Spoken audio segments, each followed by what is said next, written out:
Bismillahirrahmanirrahim. Assalamualaikum warahmatullahi wabarakatuh.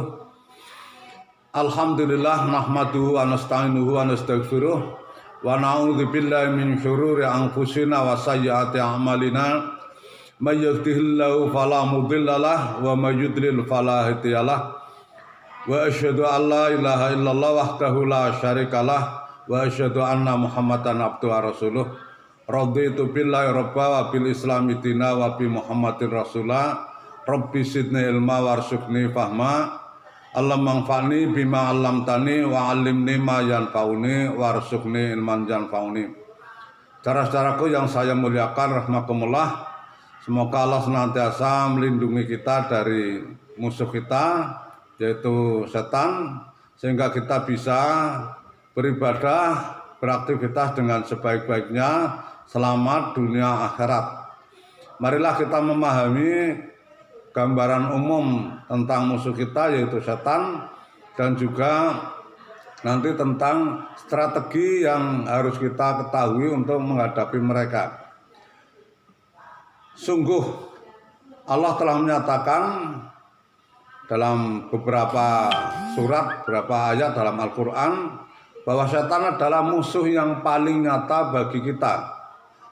Tetapi kita tidak bisa melihat mereka dengan mata kepala, kecuali kalau mereka, para setan itu, menjelma menjadi manusia. Setan itu ada kalanya memang berupa jin, ada kalanya berupa manusia. Ketika berupa manusia, kita bisa melihatnya sebagaimana penjelasan dari Rasul. Allah kan telah menyatakan, ya, kita disuruh untuk berlindung dalam surat An-Nas. A'udzubillahi minasyaitonir rajim. Qul a'udzu birabbin nas, malikin nas, ilahin nas, min syarril waswasil khannas, alladzi yuwaswisu fi sudurin nas, minal jinnati wan nas. Katakanlah olehmu sendiri, aku berlindung dengan Tuhannya manusia, yaitu Allah yang menciptakan manusia, yang melindungi manusia, yang memenuhi segala kebutuhan manusia. Malikin nas, yang merajai manusia, yang menguasai manusia. Ilahin nas, sesembahnya manusia. Kita berlindung apa? Min syarril waswasil khannas, dari kejelekan, kejahatan yang mereka bisik-bisikan ke dalam dada manusia. Minal jinnati wan nas, mereka berasal dari jin dan manusia. Kemudian kapan mereka, setan itu bisa menyerang manusia? Allah memberitahu diantaranya dalam surat Al-Falaq itu. Qul a'udzu birabbil falaq min syarri ma khalaq wa min syarri ghasiqin idza waqab wa min syarrin nafatsati fil 'uqad wa min syarri hasidin idza hasad. Bisa pagi, bisa malam. Artinya juga bisa siang, bisa sore, bisa sepanjang saat. Kemudian juga di mana tempat mereka? Mereka bisa menempat di segala tempat, bahkan di tubuh manusia, bisa di darat, bisa di laut. Kapan mereka akan menyerang kita? Ya nanti kita ikuti penjelasan dari Rasulullah SAW, maka ikutilah kajian ini sampai tuntas. Baiklah, kita singkat, nanti kita akan bagi beberapa sesi, kita ringkas, ya, ada beberapa sesi mungkin. Dalam Al-Quran surat Al-Baqarah ayat 168, Allah menyatakan, A'udzubillahi minasyaitonir rajim. Ya Yohanes, kulu mimma fil ardi halalan thayyiba wala tattabi'u khutuwati syaitan innahu lakum aduwwum mubin. Wahai manusia, siapapun manusia ini, tidak hanya yang beriman tapi semuanya saja, makanlah kalian dari apa-apa yang ada di muka bumi ini yang halal dan thayyib, dan jangan mengikuti cara-cara setan, karena setan itu adalah musuh yang paling nyata bagi kalian. Nanti setan akan menjerumuskan manusia melalui makanan, dan setan itu sendiri terbuat dari makanan. Ya, penjelasan Rasul jelas. Kemudian yang kedua, setan itu menyertai manusia untuk tujuannya menebarkan benih-benih permusuhan. Jadi tugas setan memang atau misi setan untuk menebarkan permusuhan. Sebagaimana Rasulullah SAW pernah nyatakan, inna syaitana qad ya'isa ayyabudahu al-musalluna fi jaziratil Arab walakin fi tahrihi bainahum. Sungguh setan telah putus asa bisa disembah oleh orang-orang yang sholat di Jazirah Arab, akan tetapi setan tidak akan putus asa di dalam menebarkan benih-benih permusuhan di antara mereka. Apalagi kita yang tidak berada di tanah Arab. Ini juga ada informasi kalau orang sholat, sesungguhnya setan itu putus asa itu. Kemudian setan itu ibaratnya musuh yang ada di dalam selimut. Ya. Rasulullah sallallahu alaihi wasallam pernah menyatakan, ini termuat dalam kitab Sahih Bukhari, ma ba'atsallahu min nabiyyin walastakhlafa min khalifatin illa kanat lahu bitonatani. Bitonatun ta'muruhu bil ma'rufi wa tahudduhu alaihi wa bitonatun ta'muruhu bisyarri wa tahudduhu alaihi. Fal ma'sumu man asamallahu ta'ala.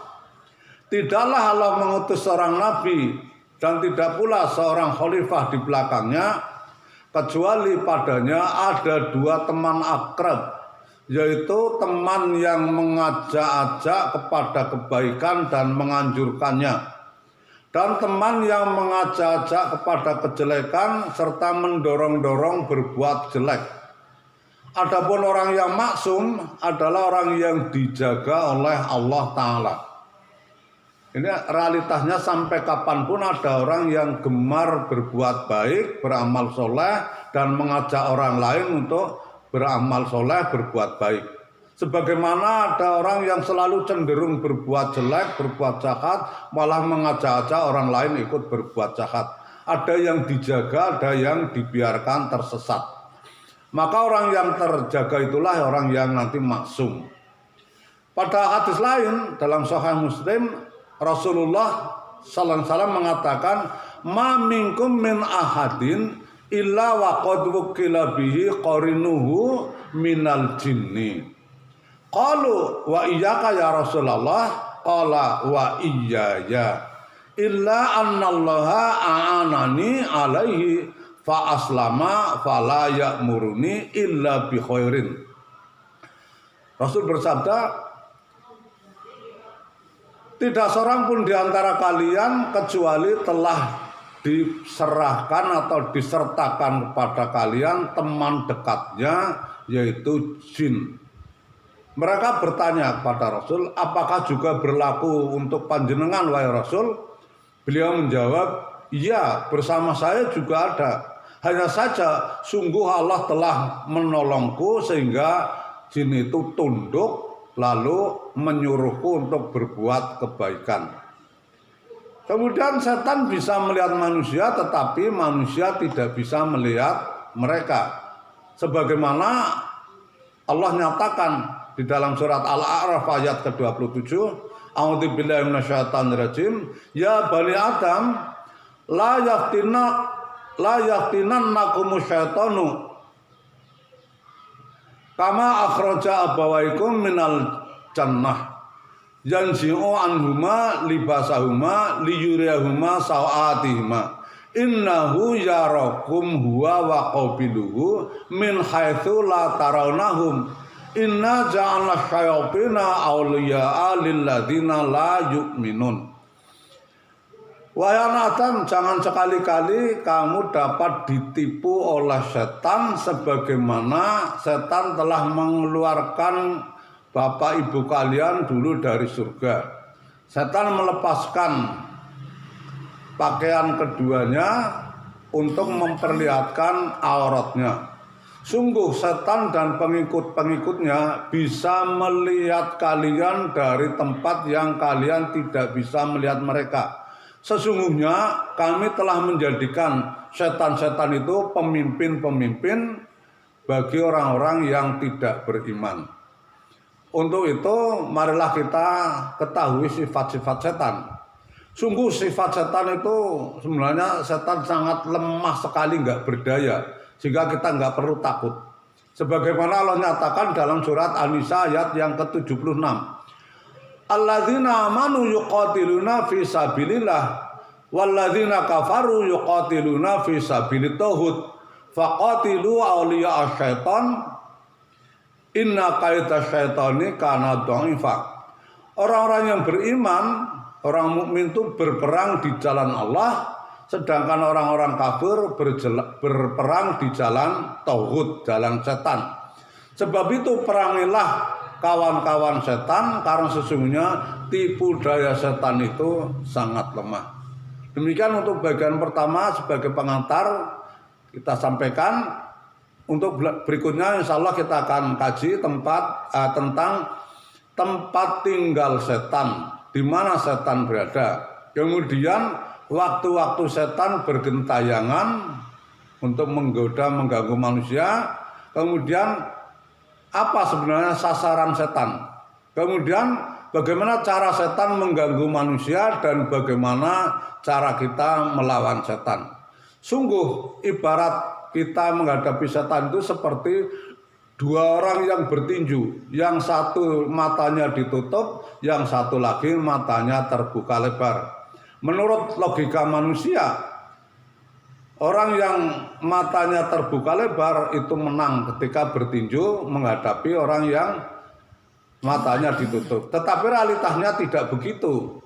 Manusia yang bertinju atau menghadapi lawannya setan itu manusia ditutup matanya, tapi karena perlindungan Allah yang sempurna maka manusia itu selamat. Untuk itu marilah kita berusaha bagaimana supaya Allah memberikan perlindungan kita secara maksimal. Itu kita akan ketahui cara-caranya. Demikian ikutilah kajian berikutnya. Assalamualaikum warahmatullahi wabarakatuh.